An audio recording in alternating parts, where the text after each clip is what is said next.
जहीरुद्दीन बाबर को अच्छी तरह एहसास था कि उसकी फौज दुश्मन के मुकाबले पर 8 गुना कम है। इसीलिए उसने एक ऐसी चाल चली जो इब्राहिम लोदी को वहम और गुमान में भी नहीं थी। उसने पानीपत के मैदान में ओटोमन तुर्कों की युद्ध रणनीति इस्तेमाल करते हुए चमड़े के रस्सी से 700 बैलगाड़ियां एक साथ बांध दी। उनके पीछे उसके तोपची और बंदूक बरदार आड़ लिए हुए थे। उस जमाने में तोपों का निशाना कुछ ज्यादा अच्छा नहीं हुआ करता था, लेकिन जब उन्होंने अंधाधुंध गोलाबारी शुरू की तो कान फाड़ देने वाले धमाकों और बदबूदार धुएं ने इब्राहिम लोदी की फौजों को होशो हवास उड़ा दिए और इससे घबराकर जिसको जिधर मौका मिला उधर सेना भाग गई। ये पानीपत की पहली लड़ाई थी और उस दौरान हिंदुस्तान में पहली बार किसी जंग में बारूद का इस्तेमाल किया गया था। 50,000 सिपाहियों के अलावा इब्राहिम लोदी के पास 1,000 जंगी हाथी भी थी, लेकिन सिपाहियों की तरह उन्होंने भी कभी तोपों की धमाके सुनी नहीं थी। इसीलिए पोरस के हाथियों की तारीख दोहराते हुए वो जंग में हिस्सा लेने के बजाय यूं भाग खड़ा हुए कि उल्टा लोदी की सेना ही उसकी जद में आ गई। बाबर के 12,000 प्रशिक्षित घोड़सवार इसी पल का इंतजार कर रहे थे। उन्होंने बिजली की रफ्तार से आगे बढ़ते हुए लोदी की सेना को चारों तरफ से घेर लिया और कुछ ही देर बाद बाबर की जीत निश्चित हो गई। इतिहासकार पालकर डेविस ने अपनी किताब 100 डिसाइसिव में इस जंग को तारीख की सबसे निर्णायक युद्ध में एक करार दिया है। यह मुगल सुल्तान की शुरुआत थी।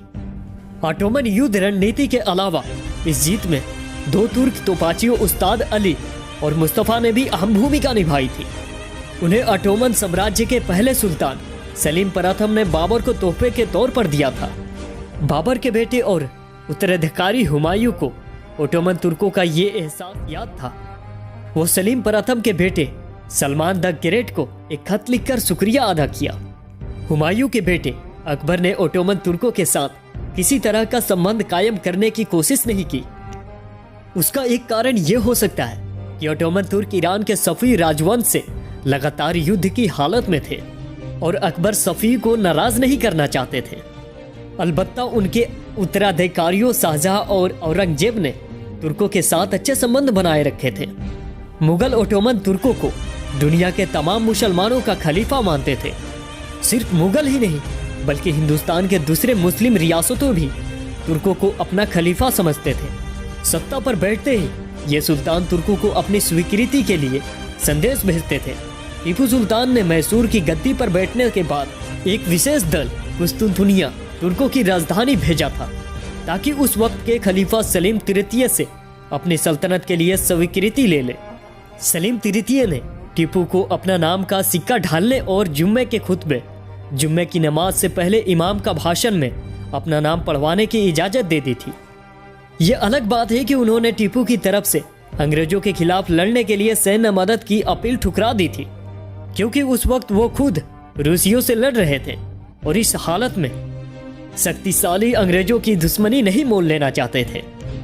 कभी यूरोप से लेकर एशिया तक अपनी ताकत का सिक्का जमाने वाले ओटोमन तुर्कों की धार वक्त के साथ साथ कुंद पड़ने लगी।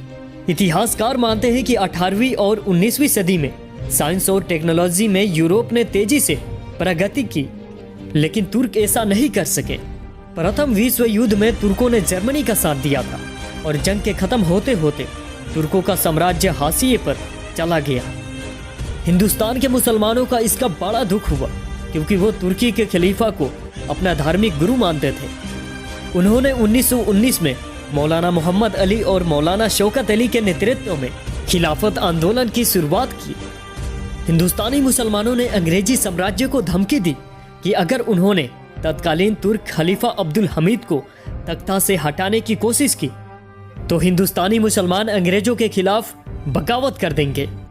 साल 1920 में कांग्रेस भी इस आंदोलन से जुड़ गई।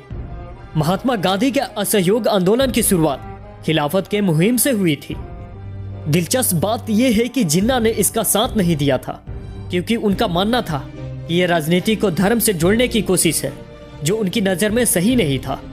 लेकिन 1922 में ही मुस्तफा कमाल पाशा ने ओटोमन खलीफाओं की जगह सत्ता संभाल ली और अब्दुल हमीद को सत्ता से बेदखल कर खिलाफत व्यवस्था को ही खत्म कर दिया था। इस तरह से 623 साल तक चलने वाली खिलाफत व्यवस्था खत्म हो गई। हिंदुस्तानी मुसलमानों ने बढ़ चढ़कर खिलाफत आंदोलन में हिस्सा लिया। उस दौरान हर बड़े छोटे और बूढ़े और बच्चे मर्द औरत सबकी जबान पर एक ही गीत था, बोली अम्मा मोहम्मद अली की, जान बेटा खिलाफत पर दे दो।